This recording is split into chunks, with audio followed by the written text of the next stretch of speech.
Lena, a mother who dedicated her life to supporting her family, finds herself betrayed when her son Caleb and his wife Melina scheme to take everything she's worked for, including the house.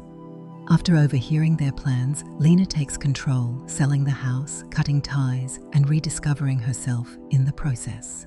Her journey of self-empowerment begins.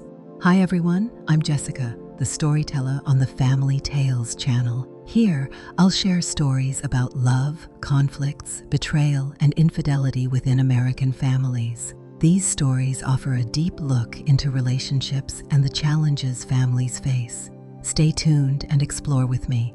If you love emotional stories and want to uncover the hidden secrets in families, don't forget to like, subscribe, and turn on notifications so you won't miss any of our videos. The phone rang just as dusk was settling in, interrupting the peaceful flow of my evening. As I folded towels in the laundry room, the gentle hum of the dryer drowned out the initial rings. Seeing Caleb's name flash on the screen brought a smile to my face, no matter what else was happening. "Hey, darling," I replied, placing the phone between my shoulder and ear.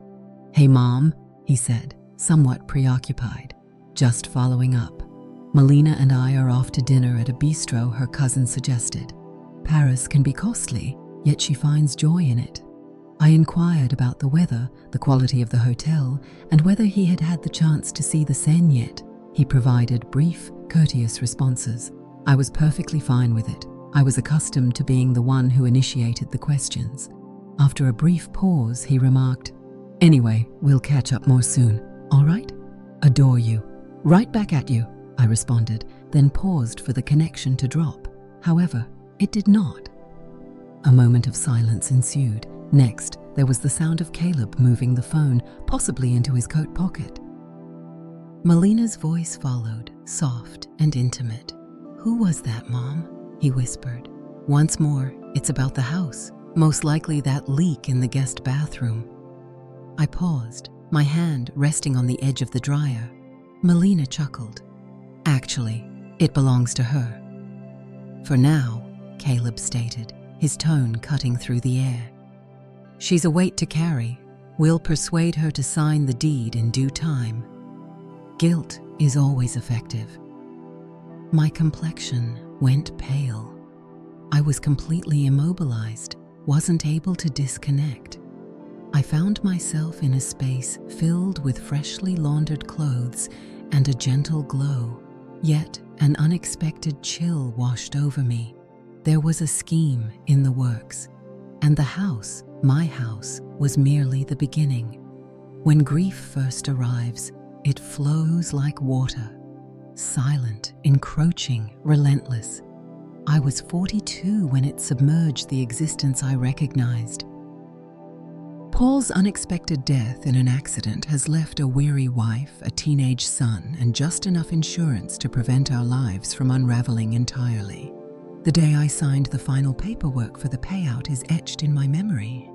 The man sitting opposite kept referring to it as a benefit, as if any amount of money could ever substitute for the unwavering patience of Paul's hands or the way he consistently brought laughter to our son, even during tough times. I left it untouched for an entire year. Gradually, I started to mold our existence to fill the void he created. The house was the initial priority, a quaint, white-painted craftsman nestled on the outskirts of Asheville, possessing a rich history and a warm spirit. I selected it because Paul would have adored the porch and the oak tree in the yard. With thoughtful touches, I transformed it into our space, adding color to the walls, enhancing the landscape on weekends, and incorporating secondhand furniture. I took the time to improve myself. It was the sole possession I had ever had that truly felt like it belonged to me. It was meant to be the cornerstone for Caleb to regain his sense of security. I haven't been on any dates. I put in the effort. I contributed. Most years, 2 jobs and occasionally 3 during the summers, whenever Caleb required camp, books, or braces. I convinced myself that was sufficient. The act of nurturing was a unique tale of affection in its own right. When he was accepted into Columbia, I found myself in tears in the parking lot of the diner where I worked as a waitress. The scholarship didn't cover everything, but we managed to work it out. I sold my grandmother's ring, cashed in on the insurance, and took on an overnight shift. I advised him to focus solely on his studies and not to stress over anything else. He assured me he would always remember what I did for him. Following graduation, he and Melina returned to North Carolina for a brief period. A layoff had occurred. The cost of rent was elevated. They claimed it was just a fleeting moment. I acted without a moment's pause. I took care of the upstairs and personally repainted the guest room. Melina mentioned that she preferred the pale gray. I remained silent when she changed the curtains, or when Caleb redirected the mail to their names. Even when they began calling it the house, never Mom's house, I let it go. I suppose I hoped we could reunite and be a family once more, all living together. Perhaps I grew weary of having dinner by myself. I never imagined the hands I lifted would twist and grasp for what I fought so hard to maintain. At this moment, listening to those words, she's a weight to carry. The memories came flooding back, one after another, each more painful than the one before. The mortgage I managed by myself. The time I dedicated without taking breaks due to covering shifts. The back pain I overlooked. The little pleasures I tucked away. Surprisingly, it wasn't the betrayal that left me in shock. It was the degree of lack of surprise I experienced. With careful hands, I folded the final towel, smoothing it out before placing it atop the growing stack. After that, I made my way to my room and retrieved the fireproof box from beneath my bed, the very one that contained the deed. It wasn't an instantaneous event. If it had happened, I could have put a stop to it. However, erosion occurs silently. It gradually depletes you bit by bit, until one day you glance around and notice the shoreline has vanished. About 3 months after they moved in, they began referring to it as our house. Initially, I believed it was merely a matter of sloppy wording. Melina would suggest that we take action regarding the porch. Alternatively, we've been considering a new stove. When Caleb said, "I'll handle the bills from now on. It's simpler if everything is automated," I convinced myself it was an act of kindness, assistance needed, a mature son making an effort to lighten the burden. I didn't inquire about why the electric bill was suddenly directed to his email, or why the gas company began addressing me as Mrs. Hargrave Jr. instead of Lena. I simply smiled. I reminded myself to keep things low-key. One weekend, while I was at church, Melina took it upon herself to paint the hallway. It required a little revitalization, she remarked with a bright smile. The gentle blue on its elected rose back was no longer there, substituted with a clinical hue of cream that coordinated with their furnishings.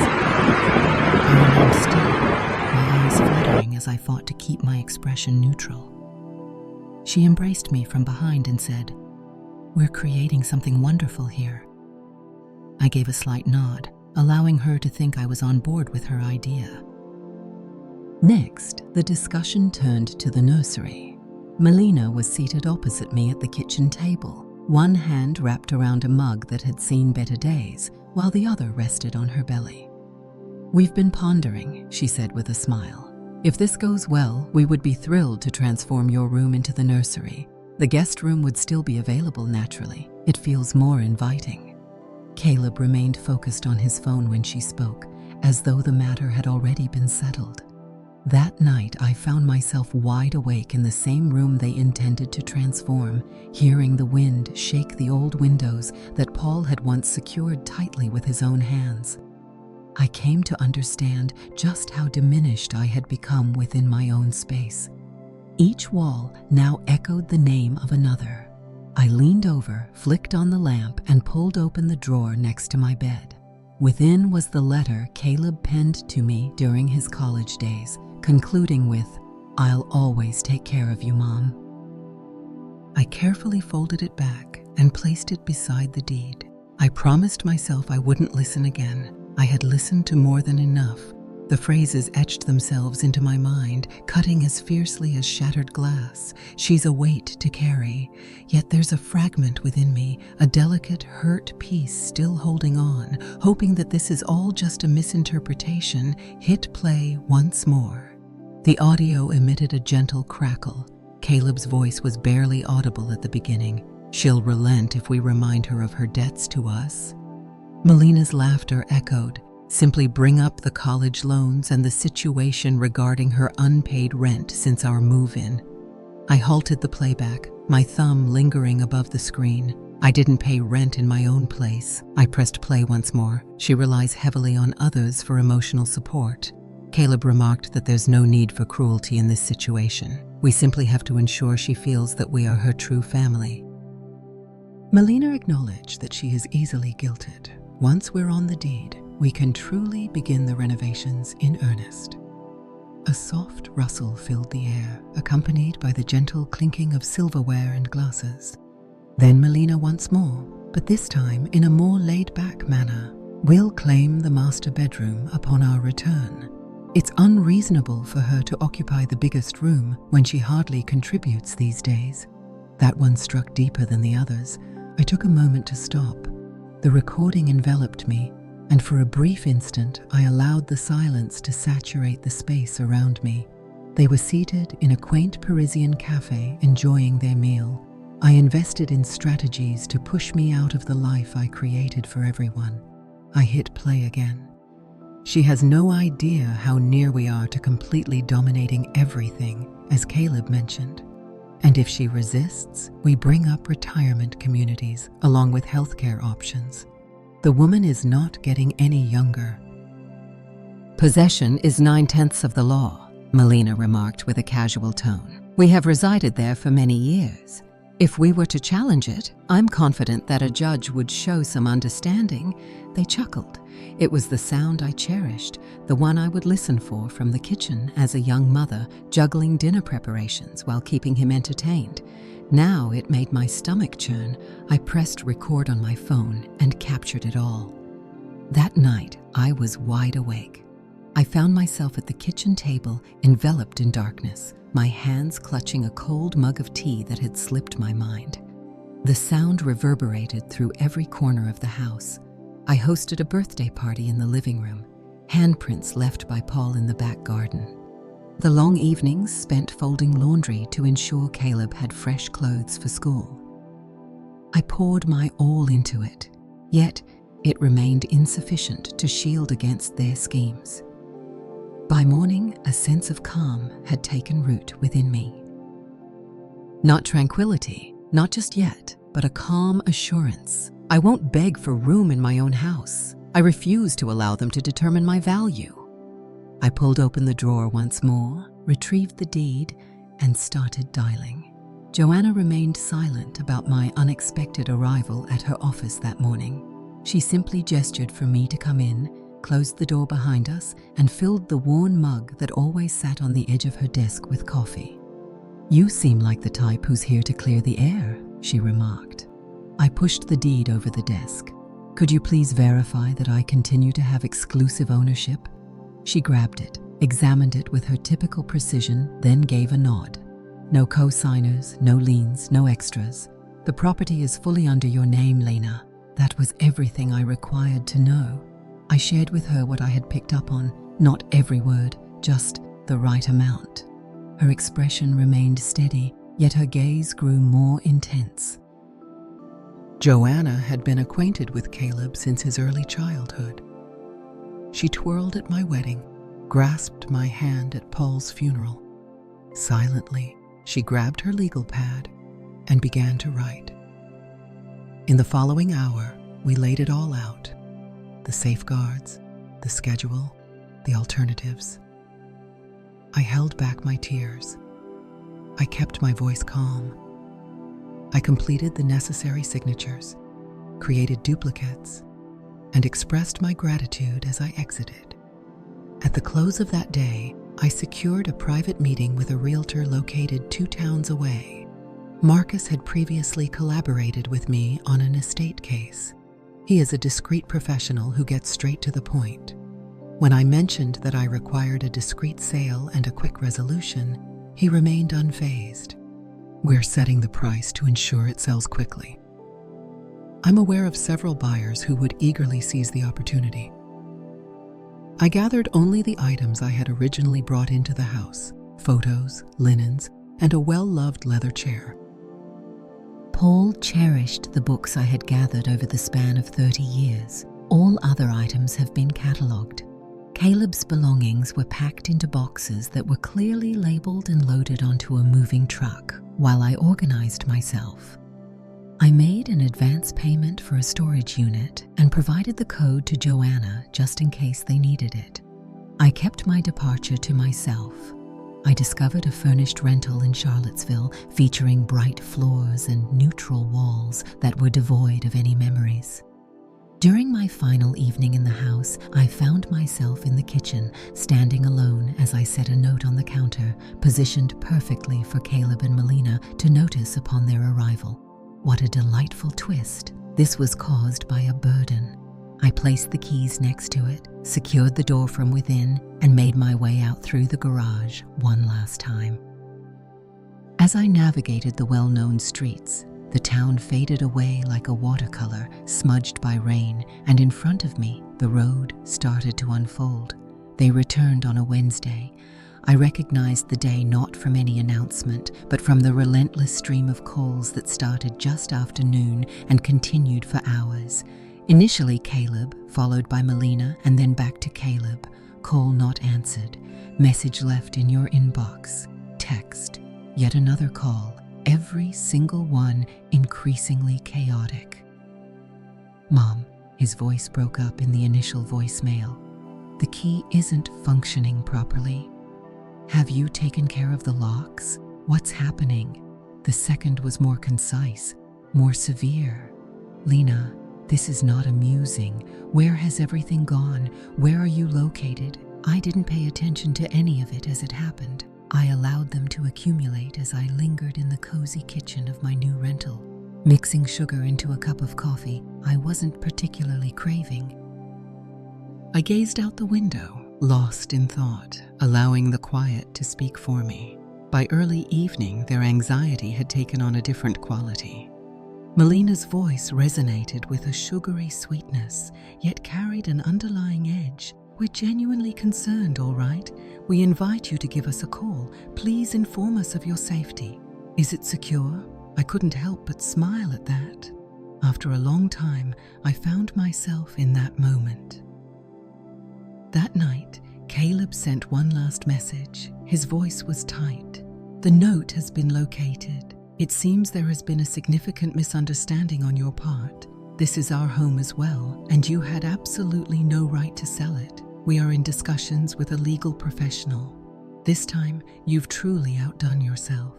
I kept that one as well. I chose not to reply. I failed to provide an explanation. I provided neither solace nor protection. Allow them to shout into the emptiness. Let them question when the balance between control and love ultimately broke. I wasn't inclined to bring them into it. The house had vanished. The door had finally closed, and my silence was now echoing more powerfully than any words I had ever uttered.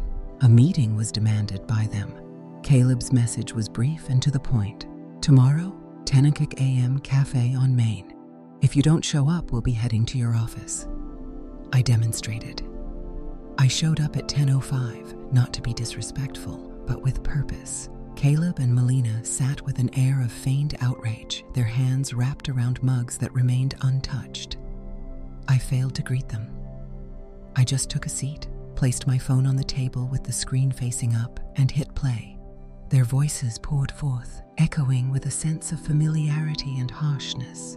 I observed their expressions change with every word that resonated around them. She's a weight to carry. We'll choose the master bedroom. Guilt is always effective.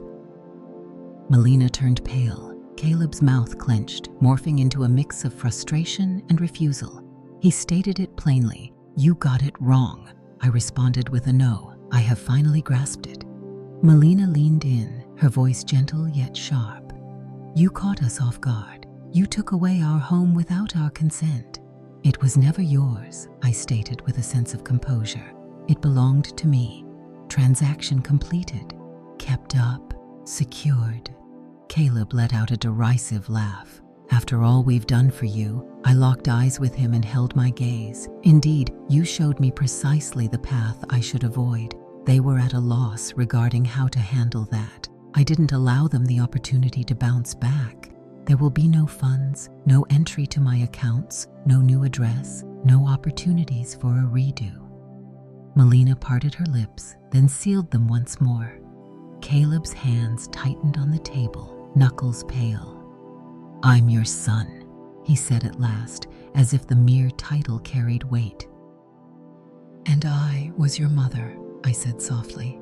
"This does not belong to you." We lingered in the quiet, a stillness neither of them had ever figured out how to embrace. I rose from my seat, pushed a small envelope containing the storage unit details across the table, and then turned to exit. Neither of them called my name from behind me. The silence in my new apartment had a unique quality. It wasn't the kind of ache I used to satisfy with the demands of others. It was gentle, complete. I wasn't anticipating a knock, a call, or a request for something they had already concluded I owed them. I brewed tea in the mornings, genuine tea, not the lukewarm mugs I would leave behind on the counter. I sat by the window, observing the birds on the ledge as they read entire chapters without a single pause. There were days when I chose silence, and I found comfort in that choice. However, I did not vanish. After several weeks, I discovered a local community center that offered weekly sessions focused on grief and boundary setting. Initially, it felt odd to be in a circle of unfamiliar faces, stating my name as if I were beginning anew. That's precisely what I was engaged in. I wasn't present to discuss Caleb, not in a direct way. I was present to discuss the subtle ways we can lose our sense of self while we prioritize the needs of others. I encountered women who had faced greater challenges, as well as those who were just beginning to assert themselves by saying no for the first time. We didn't heal one another. We heard you. That was sufficient. One evening after the gathering, a woman named Sabria took me aside. She operated a refuge for single mothers on the outskirts of town. "We could really benefit from having someone like you on board," she said. "It's not about lecturing, it's about being present and sharing honesty." I began to make my presence known. Initially, once a week, then increasing frequency. I found myself on tattered sofas alongside young mothers who felt abandoned, with no one to support their hopes. I absorbed their narratives. I shared a few of my own. Only the moments that brought back the feeling of companionship, leaving out the harshness. I refrained from giving them instructions. I allowed them to make that choice on their own. One afternoon, as I strolled home with the crispness of early fall surrounding me, it struck me that I hadn't given Caleb a thought in days. Not with suffering, not with rage, only separation. Not every loss is a scar. Some represent the initial move towards something that truly resonates as yours. A year slipped by in the most tranquil manner.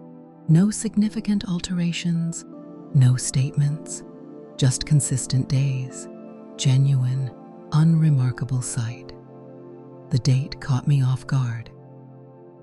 The moment I noticed the first yellow leaf drifting down outside my window, it struck me that it was the anniversary. Paul had always cherished the beauty of autumn, Caleb's as well, back in his childhood. I would gather leaves into heaps just for him to leap into them, filled with laughter. I brewed a cup of tea and settled at the kitchen table with my journal. That day, no one had any expectations of me, no calls. There are no requests. I turned to a fresh page and began to compose a letter. Not for Caleb, only for you, only for me. You were never a weight to carry. You were the bedrock. You were the one who held everything together. You bore the unseen burdens and offered more than anyone ever returned. When they attempted to define you by your utility, you made the decision to leave. That wasn't harshness. It was pure understanding. I have signed it. Keep it simple. There is no need for an apology. Afterward, I went for a stroll. I never intended to wander into the old neighborhood, yet somehow my feet led me there unbidden. As I arrived at the street, I eased my pace, not to glance back, but to move forward. The house loomed, known yet remote. The door had been painted by someone. The porch looked immaculate. It wasn't as painful as I had anticipated. I moved on quickly. I never expected anyone to glance out the window. I continued on my path. I have not lost my son. The truth gradually took hold, free from any resentment. I lost the version of him I hoped for, the boy who would always stand by my side, the individual who would recall the hands that shaped his reality. What I released wasn't a child. He thought he saw me, but it was just an illusion. In the void that remained, I discovered who I truly am. That's it for today's story. If you found it moving, don't forget to share the video with your friends and family. I'd love to hear your thoughts, so leave a comment below. Be sure to like, subscribe, and turn on notifications so you never miss another story. Thanks for watching, and I'll see you in the next video. Have a great day.